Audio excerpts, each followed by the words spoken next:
Hello and welcome to another episode of the GCSUNScast, the longest running Gold Coast Suns show on the interwebs, thanks to our Patreon sponsors Dale Snelling, Paul Vosti, Robbie Fiorini, Brodie Burgess, Tom Kim and Tim. I'm your host Shane, and tonight we're going to be discussing the question, are the Gold Coast Suns the biggest tease in the AFL? And to join me to discuss this is Michael Whiting. Welcome to the show, Mike. G'day Shane, how are you, mate? Good. So let's jump straight into it. The Qclash, you were up there at the Gabba covering it, and it was a game of two halves, a half for the Suns fans and a half for the Lions fans. What did you take from it? The Gold Coast Suns 10 goals 11-71, the Lions 17 goals 18-120. It was I don't really know what to say. From a Suns perspective, it was a case of a tease of the Suns showing us so much that they can do so well against a side that's going as good as the Lions. And at the same time, they can also show us the same sort of form that had North Melbourne beat them a few months ago. Yeah, Shane, mate, ultimately I was just disappointed in the Suns. Brisbane went in as favourites. They'd lost a couple of matches and were expected to bounce back against Gold Coast. They're a team that's chasing a top four spot. They're back on their home ground. They had plenty to play for. I did expect Brisbane to win. And after that first half, there was major question marks for the Lions. Gold Coast tested them, matched them around stoppages, and really tested Brisbane with their ball movement. I loved the way the Suns were playing. There may have been some warning signs there. There wasn't a lot of inside 50s, but they were able to punish Brisbane on turnover and on counter-attack, and it was really exciting to see. Brisbane's entries were rushed. Gold Coast's pressure was through the roof. But after half-time, it was a completely different story, and I was just so disappointed in the drop-off. Had been so much to get excited about the previous 3 weeks, and we just didn't see any of that in the second half. So I really walked away probably more disappointed in Gold Coast than I was impressed with Brisbane, to be honest. Yeah, and it's probably, to me, it's one of the worst losses of the year. I mean, we can go back to the 70-point loss, I think it was, against Brisbane earlier this year, where it seemed like the Suns just didn't even show up. There was the game against the Western Bulldogs where we didn't show up for the first half. Bulldogs got 10 goals up, but then the Suns were able to hold on for the final half and keep a pretty even game from then onwards. But this was a battle where the Suns showed their ascendancy. They showed that they've got what it takes to match Brisbane. And then at half-time, they just seemed to go to sleep. There was nothing coming back the other way. It was all Brisbane. The Suns could barely get their hands on the ball. Corbett and King finished with 3 goals apiece, but besides that, there weren't too many other goal scorers there that were troubling the Lions. Unlike the Lions, I think, who had Danaher kick 3, McStay chipped in with a couple, Charlie Cameron as well, and then you had your midfielders standing up, McCluggage, Lions, I think, even kicked one. There's just so many scoring options there at the Lions, and the Suns don't have anywhere near that level of scoring. Do you think it's a real area of concern for the Suns, or do you think it just wasn't clicking on that day? Well, I think, in fairness to the Suns forwards, they probably didn't get a ton of opportunities. I think they finished with maybe 40 inside 50s. King and Corbett looked very dangerous.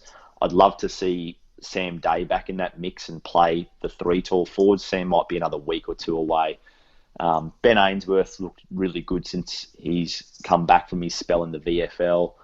The rest of the forward lines, I guess there's a different dynamic down there with Nick Holman missing. Isaac Rankin's had his colours lowered again, and I've been disappointed with Isaac. I don't want to hang it on a third-year kid who's only played 30 games, and he didn't get many opportunities either with just that lack of inside 50s, but I think he can do more to get involved. So, but generally speaking, I'm not too critical of that forward line. It probably comes back to the midfield. That's where the game was largely won and lost in that second half. And although Gold Coast have been playing with Chris Burgess as a ruckman, not a recognised ruckman, and severely undersized compared to Oscar McInerney, I thought the midfielders were very slow to react to McInerney's dominance, and McInerney was starting to hit it to the outside, and Brisbane midfielders were able to get the ball in space, and I thought the mids were a little bit slow to react. And then the defence was just under so much pressure. Like you mentioned, all those avenues to goal Brisbane's got. They've probably got the most diverse forward line in the competition. Link McCarthy was a name that you inadvertently skipped over there, but they've just got so many options with him and Cameron and Danaher and McStay, and Zorko can go forward and kick a goal. So dynamic, and I think there was 72 inside 50s for Brisbane. It was just the damn wall, and the defenders just had so much traffic coming their way. So my main problem area was the midfield, and I was really disappointed that when Gold Coast got their hands on the ball, at how slow they were to move it in that second half. There was a lot of chipping sideways, and a lot of that play that we saw maybe earlier in the year that just wasn't as aggressive. We saw what they could do with that aggressive ball movement in the first half and challenging Brisbane's defence, and Brisbane's not the quickest defence, and we saw that in the first half with the Suns' quick ball movement. They were able to get their forwards on the lead. So yeah, I guess the midfielders around the stoppages, and I'm just disappointed with that ball movement in the second half. Yeah, you've summed it up pretty much perfect there, Fish. The line certainly took advantage of the undersized ruckman and Chris Burgess, and once McInerney got going in the second half, he really did look to sort of clear the ball from that ruck contest to give their midfielders the best chance. We know how much of a gun Hugh McCluggage is, and he can be very damaging when he gets on a roll. It also took the game away from the likes of Miller and Fiorini, who are inside midfielders. Despite Miller's work rate, he does excel best in close contests. And I mean, Miller had 32 disposals and was only operating at 65%, but he was still one of the Suns' bests. 9 tackles and 6 clearances as well. Fiorini had a great game, 41 disposals, 78% efficiency, but besides that, he didn't really have the impact you would like a top-tier mid to have, and certainly didn't hurt the Lions. Sharp is continuing to improve on the wing, 31 disposals, 71% efficiency, 9 marks. He's certainly becoming a real talent and a find since Brandon Ellis went down. He's really taken over the role as being that number one wingman, the link in that midfield and defence. And Jack Lukosius continuing a stellar season as well, 27 disposals, 63% efficiency. So he had a few hiccups, but 821 metres gained and 13 marks. So they're a couple of the highlights for the club. And most of these highlights were built in that first half, like you said, the fast ball movement, the pressure that the Gold Coast Suns brought to Brisbane, and really, really put them off their game in that first half. And then in the second half, it was completely turned around. Brisbane came out and applied the pressure back to them. And probably what caused a lot of the issues for the Suns was that pressure was being applied in the defensive 50. We saw countless turnovers from the Suns with skill errors because of that pressure, which directly resulted in goals to Brisbane. You're at the game. You said that the pressure just felt incredible. You had to double take that. Did you notice a big difference in the Brisbane pressure and the Gold Coast pressure in their respective halves? Yeah, I did. I particularly, I guess the drop-off was so stark to me from Gold Coast that I thought I know there is a measurement. I know there's a pressure factor that I think Champ Data comes up with, and I still don't quite understand the metric for it, but I'm sure Gold Coast was through the roof in the first half, and that's why, although Brisbane had a lot of inside 50 entries, a lot of them were rushed and hack kicks forward, and there wasn't a lot of method to Brisbane's ball movement. Whereas conversely, the other way, because Brisbane's pressure wasn't so high when the Suns were able to get their ball movement going, they got clean looks and they got forwards into space. But the second half, Gold Coast, Brisbane did ramp its pressure up definitely. Like, it certainly went up a notch, and it just seemed Gold Coast couldn't cope with it. And leading into the match, I was really interested to see how Gold Coast would handle things once Brisbane threw a few punches, because the previous couple of contests, you referenced the one earlier in the year when I think there was a run of 13 or 14 goals in a row, and the 2020 contest at the Gabba was pretty one-sided. It was pretty much done by half-time. I went into this match just wondering whether the Lions can intimidate the Suns mentally, almost, like when there's a few haymakers thrown and a run of 4 or 5 or 6 goals, whether the Suns are able to mentally cope with it. And I guess I've walked away just with the same. Well, I was going to say I walked away with the same question, but it's almost been answered. Like, I just wonder whether there's a little bit of mental fragility against Brisbane. It was so stark because the previous week, when another top 4 contender, the Bulldogs, were able to have their moments of momentum, the Suns stood their ground and they fought back, and they were able to kick goals and stop Western Bulldogs' momentum. But we saw nothing of the sort on the weekend, and it was just a torrent of inside 50s, an avalanche in that fourth quarter. So I understand the odd error coming out of that back half from those defenders who were just constantly under pressure. So, I think there's a lot of question marks coming out of that game. Do you think the Gold Coast Suns are the biggest tease in AFL? I think that's I probably think they are at the moment. I mean, there's so much. We've talked about the talent and the high-end talent, and the couple of the players there you mentioned. You're right with Jeremy Sharp. It's a really good point. Like, he's a bright spot this year, particularly his last month or so, and same as Lukosius. And this guy's my favourite player. Now, this guy's clearly taken the mantle as my favourite son, Will Powell, and I looked back at the third quarter again early in the week to see what really went wrong, and I thought Will was one of the only guys that was still prepared to take the game on and be aggressive with his kicking. So I liked what he did, but there's a lot of first round picks on that team, and when you see them at their absolute best, which we saw close to in the first half on the weekend, just the gap between the best and the worst is just so great. You'd have to think that they are the biggest tease. The match against Sydney was outstanding. We know how well the Swans are going this year. When you've got a gap that big between your best and your worst, I think you've got a fair point. They probably are the biggest tease in the comp. Yeah, it's been a story that's been with the Suns for at least the last 8 years, probably 2 or 3 years after they came into the competition. They've always had extremely talented young players, but very few of them have actually ever come on, and the club just really hasn't had a good run with injuries, or not too many things have gone right off field for the Gold Coast Suns, and it's all contributing to this where we see such good performances. We see, like even last week, despite being a loss to the Bulldogs, it was such a great performance from the young Suns.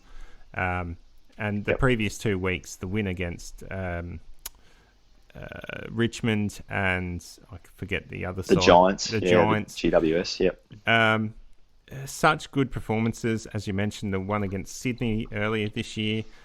But then they too often follow it up with a really shocking performance, which makes you wonder how could an AFL side dish up a performance like that. And it happens all too often, at least once a year.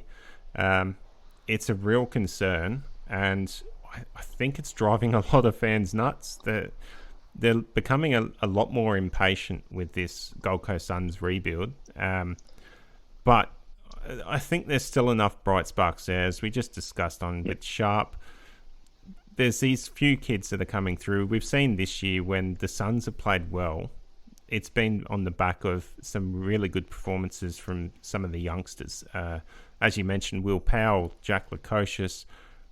We haven't seen much from Isaac Rankin this year, but when he was playing last year, he really lit up a few games. Same with Matt Rao. Noah Anderson has had a couple of really good games as well. So it's King obviously having a good season. Yeah, it's those. If those guys can sort of all manage to click at the same time, we might actually start seeing something more consistent. But until then, it's just a waiting game for Suns fans. And It is. Yeah, go. Sorry, Shane. I was going to say, like, we do understand that when it's a young team, like, you are going to get inconsistencies. You just don't get, when you've got 19 and 20-year-old players in the team, you might get 15 or 16 good games out of 22, and that means that any given week there might only be 15 or 16 players out of your 22 playing well. But I think it's just the vast disparity between the best and the worst. If we look back at the last 6 weeks, we look at the matches against Fremantle and Port Adelaide, I would say, as being almost rock bottom, and then a loss to the bottom team in North Melbourne, who have played decent footy in the last couple of months. But then we have these incredible highs against Richmond and GWS in difficult conditions against the team in the 8. And then we probably got maybe it was above par performance against the Dogs. I agree with you. That was a fantastic performance. And then again, back to rock bottom. It's these peaks and valleys that are so extreme. And I would imagine as fans, you would just want to see something a little more level, something a bit more in the middle. Losing to Brisbane by 4 goals is acceptable, or rather than 8 goals. It's just the disparity between the best and worst, which is just so infuriating as a fan or just as an outsider like myself. Like, I want to see the Suns do well, and it's hard to believe that you can play so well and then play so terribly within the space of one game, let alone 2 games apart. Yeah, and something I think we even discussed this last time you were on, or the Qclash earlier this year, because back in round 9, the Suns conceded 14 straight goals to the Lions, and I think we were asking the question is, how are the Suns not able to stem that flow? It's something that at times we've praised the Suns this year for being able to stem the flow and stop opposition sides from getting a run on. But for some reason, it's something about Brisbane, it's something about the Qclashes that the Suns just go straight into their shell, because they conceded 11 straight goals to the Lions this week. They had a 27-point lead at halftime, and the game finished at a 49-point loss because of those 11 straight goals. That ended up in a 76-point loss in my books, because they had the game on the silver platter, the Suns, at halftime. And to dish up something like that is a tease. You can't. Yep. I can't think of too many games where I've ever seen a side concede that many goals in a row. No, I'd say, and it was a nervous crowd at the Gabba, Shane. Like, there was a lot of nervous Lions fans. I felt like it was, and I expected the Lions to lift after half time, but if the Suns could have absorbed that and maybe, maintained a 3-goal lead at 3/4 time, there was a chance to make Brisbane very edgy, because they'd come off a couple of losses. Their spot in the top 4, they'd lost their spot in the top 4. It was an edgy home crowd, and I think there was a chance to put Brisbane under real heat going into that 4th quarter. But there has to be a big component of it has to be mental, and I think, as much as I probably don't like saying it, there has to be a question over the on-ground leadership, because when there's a run of goals like that, now we talked about McInerney hitting the ball into space, thumping it forward. That seemed to happen repeatedly. Like, it seemed to, I can think of 4 or 5 instances where he's hit it into space, and you think, well, there's got to be an adjustment there, whether there's a player dropped behind the ball to sit 20 metres off the stoppage, or, and I'm probably not a coaching expert, but I'm sure there's adjustments that can be made to stem that advantage around the clearances, or whether it's to ignite that ball movement again once Gold Coast was able to get a turnover, to remind them to take the game on. I'm sure they've talked about these things, but when they're in the heat of battle, for some reason, it just didn't happen. And I think whether that's a lack of leadership on the field or like you say, guys going into their shell, it's a big problem. Yeah, on-field leadership has been a discussion all year on this show, ever since Jared Witts went down. Because it did seem like he was the lifeblood of the Gold Coast Suns when it came to fighting back and being able to impact games late and change the momentum. But I think the excuses are running thin on that term as well, because we've seen these blokes that have been, most of them have been playing a majority of the year. And I mean, we had Sam Collins, so we had our leader in defence. We had Tuke Miller, who should be our leader in the midfield, and David Swallow is there as well. And I think Ben Ainsworth is now at the stage where he should be a leader in that forward line. These and Alex Sexton, who was playing his 150th, these guys should all have what it takes now to stand up and lead. They should have the authority over some of the younger players, that the younger players stand up and take notice and listen to what these guys are doing and follow suit. But they just don't, and it's an issue that the Suns will need to address in the off-season. Yeah, I'm really interested in that next level of leadership. And you're right about Jared Witts. Like, he's definitely the vocal leader around that midfield. Dave Swallow is certainly he's more of a lead by actions type of guy. I think that's why they're probably a good complement as co-captains. But when Witts isn't there, you certainly notice it. Now, Sam Collins is extremely vocal in that defensive end, so I'm sure that he's marshalling that end of the ground the best he can. But you don't want 2 or 3 leaders on the ground. Most good teams would have 6 or 8 or 10 guys that would view themselves as leaders, whether they've got that tag or not. So you'd really like to see that level underneath, whether it's a Braden Fiorini, who's in a difficult spot because he's been out of the team for most of the year and only come back in the past few weeks, or like you said, a Ben Ainsworth, a Jack Bowes, these sorts of guys that are 4 or 5 or 6 years into their career. You'd like to see them being a bit more vocal, and even whether it's being vocal or leading by actions and crashing packs or winning tough contested balls. I thought it was funny. He didn't get a lot of possessions the other day, but I liked Matt Rowe's intent around the contest. He got pinged a couple of times. He's getting better. He's getting better, and he was so unlucky 2 or 3 times to get pinged for holding the ball. When to me, he was the only guy that wanted to win the ball. He got pinged a couple of times, and I liked his intent. There was one moment where Rowe was got pinged for holding the ball. I think he was able to stand up in the tackle and sort of try and shake it off, but eventually fell over. And despite not having prior opportunity, he got pinged, and they said it on the commentary. He was trying too hard. It was at the point now where the umpire legitimately thought he had the opportunity to get rid of the ball because he was trying that hard to shake the guy off. Just a bit unlucky with that one there. Yeah, he was, and I think that led directly to a goal. I'm pretty sure Lincoln McCarthy kicked the goal from that free kick. So he was unlucky, and I think he will develop into a leader. He's played 10 games. I'm not expecting anything from a 10-game player, but I think over time he's certainly a guy that Suns fans could look to develop into a leader. Same as a Noah Anderson, he's pretty vocal, but these guys are very young, so I am more interested in the guys that are a couple of years older and should carry a bit of presence in matches like Saturdays where, the tide's against you and you need a couple of players to stem it and push it back the other way.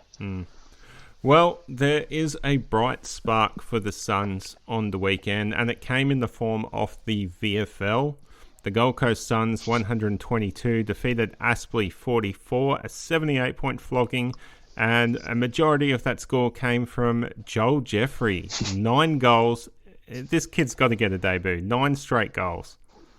I'm with you. I think you've got to get him in. I think he kicked a few goals the week before. He kicked a game winner not long ago. It's not just a one-off performance. Mate, if you kick 9 in the VFL against Aspley, a decent enough team, you've got to reward that form, I think, and give him a debut. I agree with you. Oh, I don't know how you can fit him into that forward line. I mean, Sam Day's out for 1 to 2 weeks, so you could probably make do at the moment. Even if you have to move Sexton or Ainsworth up onto the wing or into the midfield. I noticed on your article for who's in the mix, you're saying Jeffrey and So this is a good debate, mate. Yeah. So we can skip over this if you like, or talk about it. Like I wrestled with this a lot when I wrote this today. I was thinking of bringing Zach Smith in. Now I'm not sold on Zach. I don't think he's had a lot of impact when he has played senior footy. But playing Melbourne this weekend, playing Max Gawn, all I could think about was if Oscar McInerney did what he did to Chris Burgess last week, Max Gawn is going to do that and so much more this weekend. So that was my logic for Zach Smith. And I just think you've got to reward Joel Jeffrey. You've got to have selection integrity for me. And if that's guys playing well in the VFL, and I know there's other players that you and the listeners will be thinking of, guys like Darcy McPherson that have been bashing on the door and Fiorini before he came in. But I think you've got to reward guys, and if a guy kicks 9 goals on the top of a couple of other strong performances. Yeah. I mean, Smith it's a questionable one. I mean, Ned Moyle and Smith were up against Matt Eagles, former Lions ruckman, and also didn't he win that TV show, The Recruit? Was he the winner or runner-up or something? So yeah, he won it. He's a very Matt's probably about 200 centimeters. Super competitive guy, really competitive, likes to throw his weight around. You'll always get a good contest out of him. So I think Matt Eagles had, 30 hitouts from that game, 30-ish, and Boyle and Smith had 15 each. So they sort of broke even with him. I'm not sure. I could be talked out of Smith. I just, from Gold Coast perspective, all I could think of was the damage that McInerney did last week, and that Max Gawn's, I think, almost unanimously the All-Australian ruckman, and that he'll be doing so much. He'll be taking a leaf out of McInerney's book. And in saying that, though, I mean, Gold Coast Suns had Burgess and Graham up against Grundy earlier this year, and Grundy was in some pretty good form as well. That's true. And they managed to completely cover him. So I don't think Smith is a guaranteed in, but I can understand if the coaching staff want to go down that route. I think you'd probably be a bit stiff to drop Burgess after what he's been through. Maybe Graham is the one that would make way for that.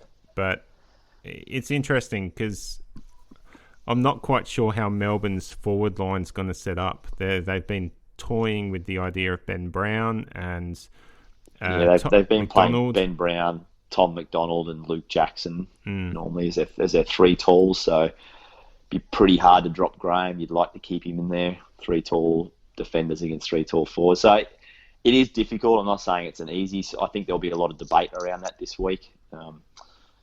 But I think bringing in Jeffrey in is a good idea. I think that would keep Lever and May more accountable, so they can't just drift off their opponents to get those intercept marks.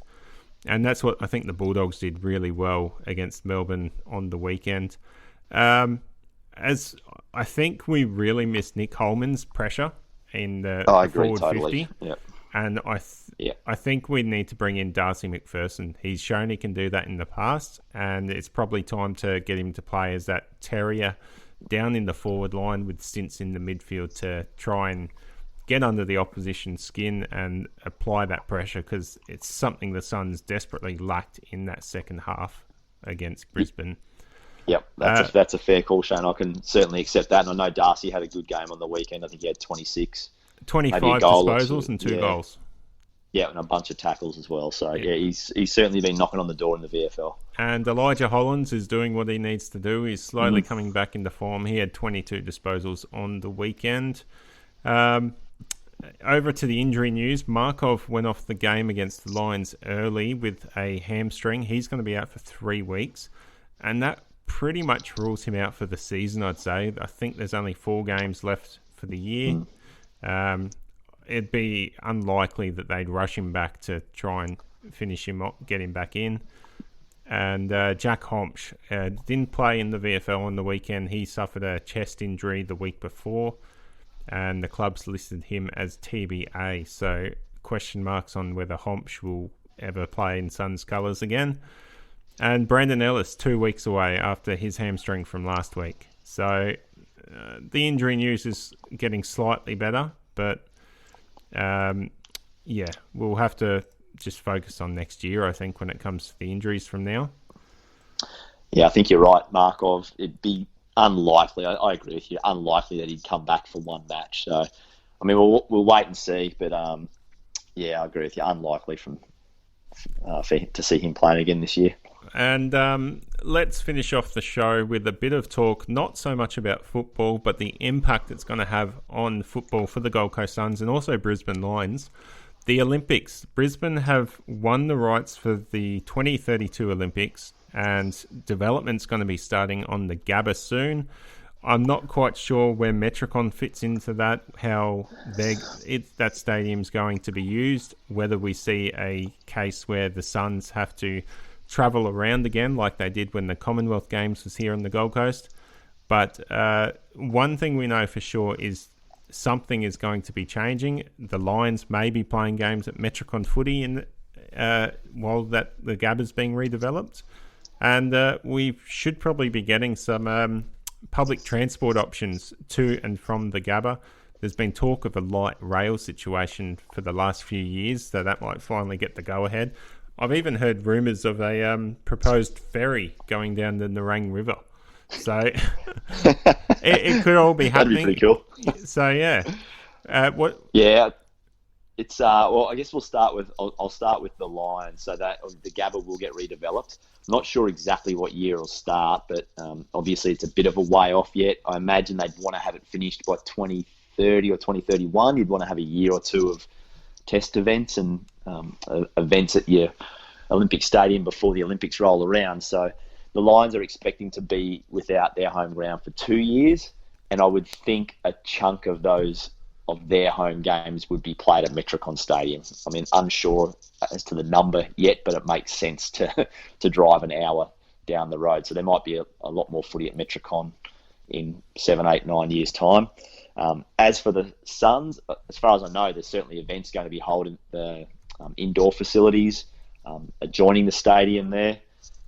Someone will pick me up on this. I haven't looked at the video for a while, but I think there's like a weightlifting or something along those lines at the indoor event. And mate, how good would it be to get some improved public transport to the venue? Which, if an Olympic Games can't bring that, what can? So I'd be super excited about a light rail, being a public transport warrior myself. So let's cross our fingers, and a little ferry would be pretty cool down the Nerang River, that's for sure. It would certainly be a highlight. So, we'll see how that goes. Any news comes to, we will discuss that. And before we sign off, the NAB AFLW draft has just completed. Gold Coast Suns had the first pick in the draft and signed up Charlie Rowbottom, a midfielder forward, 179 centimetres from Vic Metro. She nominated to come up and be part of the Queensland draft. So a tall midfielder who's strong around the contest. So that should help the Suns immensely. Their pick number 6 was Tegan Levi from Bond University. Another midfielder. So the Gold Coast Suns are signing quite a few midfielders there in that midfield. And pick number 8, Ashanti Bush. I don't know much about her, and I can't seem to find anything at such late notice. You wouldn't happen to know anything, Mike?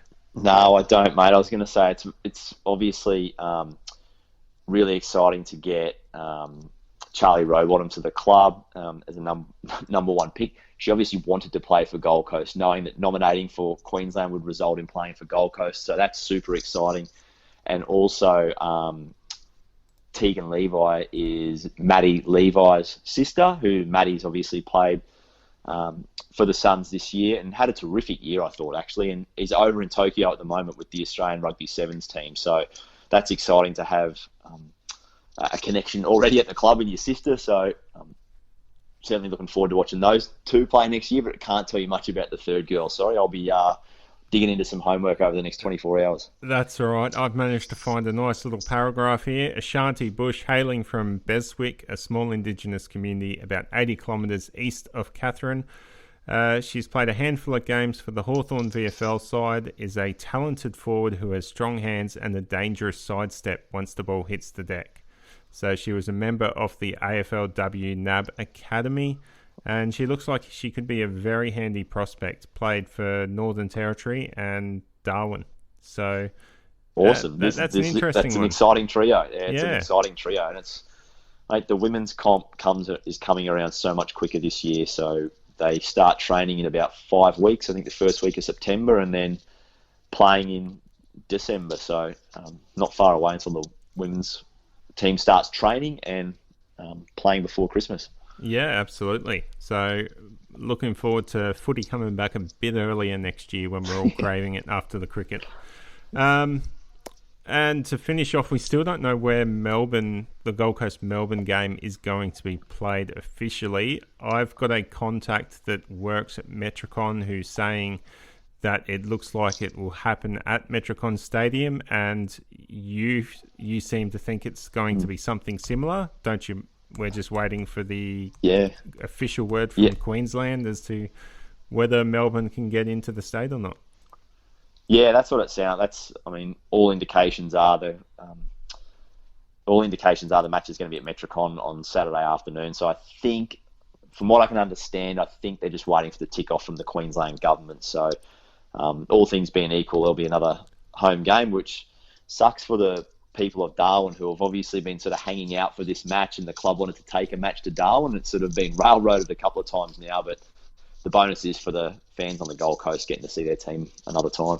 Yeah, it's going to be interesting. I know a lot of fans on the Gold Coast sort of felt a bit stiff with the decision to take this game to Darwin initially, because we already had lost that game against Hawthorn that was moved down to Sydney, and we'd lost the Richmond game as well that was moved down to Melbourne. So they'd sort of felt hard done by. I mean, I wasn't going to personally complain because, we saw what happened last year with so many Melbourne sides not even playing a game down there in front of crowds. So, but anyway, it looks like we'll be able to get to the footy this weekend and support the Suns at Metricon. Gold Coast are also playing Southport earlier that day on the training oval. So get over there and support the Suns against Southport. And I think that's it for tonight. So until next time, thanks for joining me, Michael, and go Suns.